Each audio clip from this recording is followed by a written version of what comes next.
para sa hindi mo kilala? Hindi para sa kanila, kundi para sa inyo. Daga, may pag-asa pa. Susuko na sila! Huwag niyo sila sasaktan, ha? Hindi mo pagsisisihan na naging desisyon mo, Daga. Sana talaga coincidence lang yung connection niyo sa mga kaso natin. Kapag meron ka ng mga wishful thinking, dyan pumapasok yung bias mo sa individual.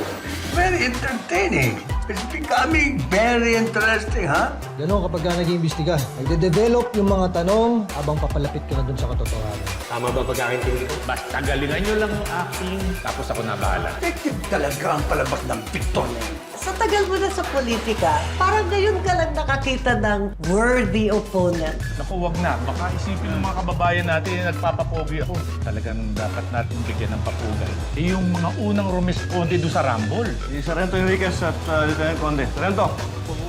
Conde!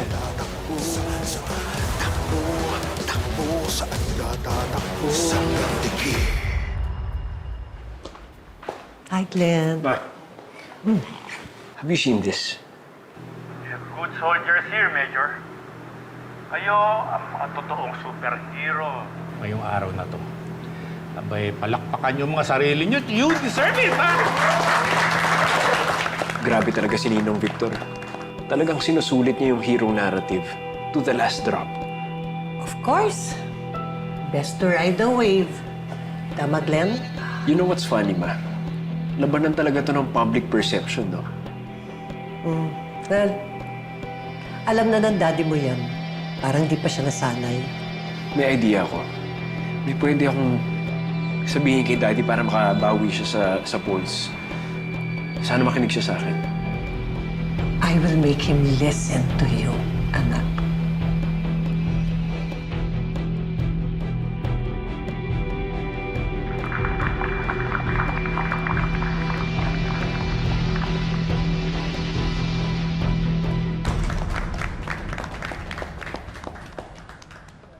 Maraming salamat, Sargento.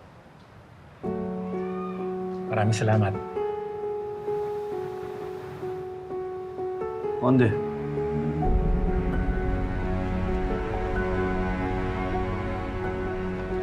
Excuse me, sir.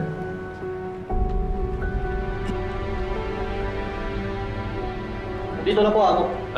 Oy, pasok nyo na, ha? Oo nga pala. Meron kaming dalang konting merienda para sa inyo.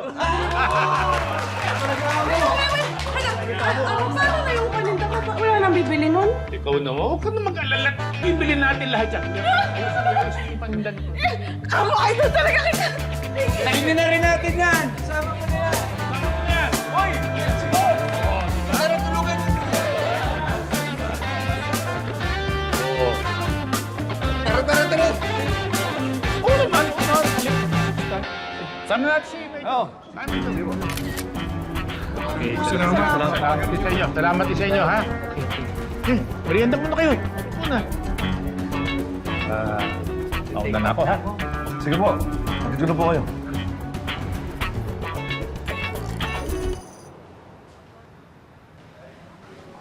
Enriquez, nag-take out na ako bago pa magsimula para sa atin. Hindi, sir. Okay lang ako. Grabe si Amo ngayon, no? Ang bango ng pangalan. Nakita mo yung mga sa comment section sa social media? Siya yung number 1. Ikaw, kahit siya yung number 1 suspect mo, iboboto ko ba siya? Hindi ko pa alam, sir.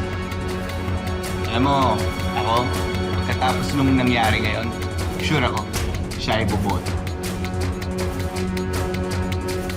Ano? Kuha kita? Sir, thank you. Kuha lang ako.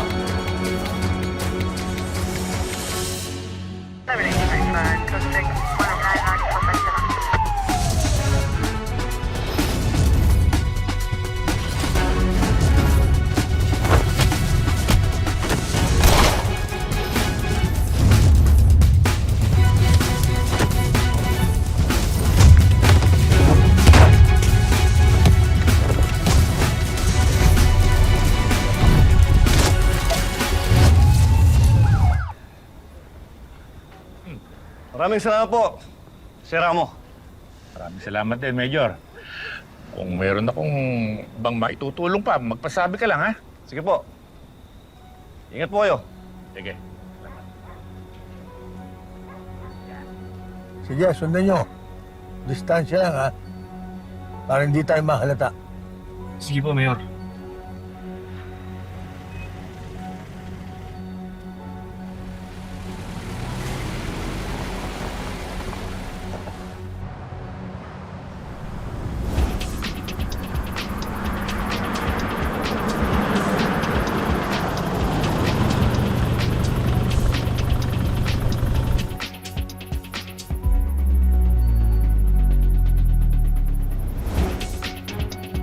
Anong ginagawa ni Victor dito?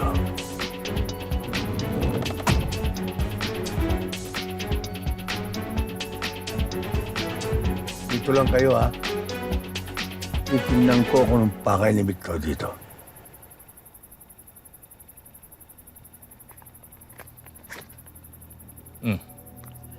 Ikaw na bahala sa mga pamilya ni Daga, ah.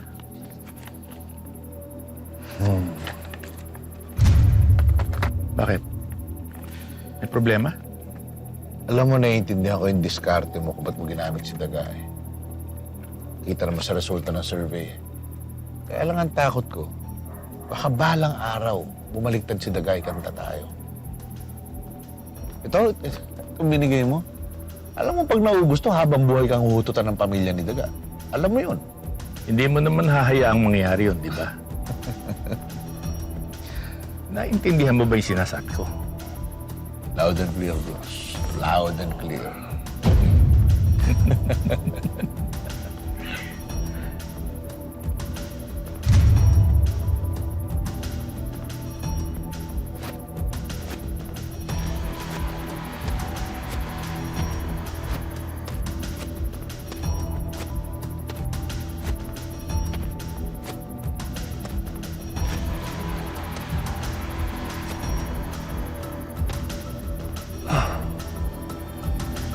May araw ka rin sa akin, Victor.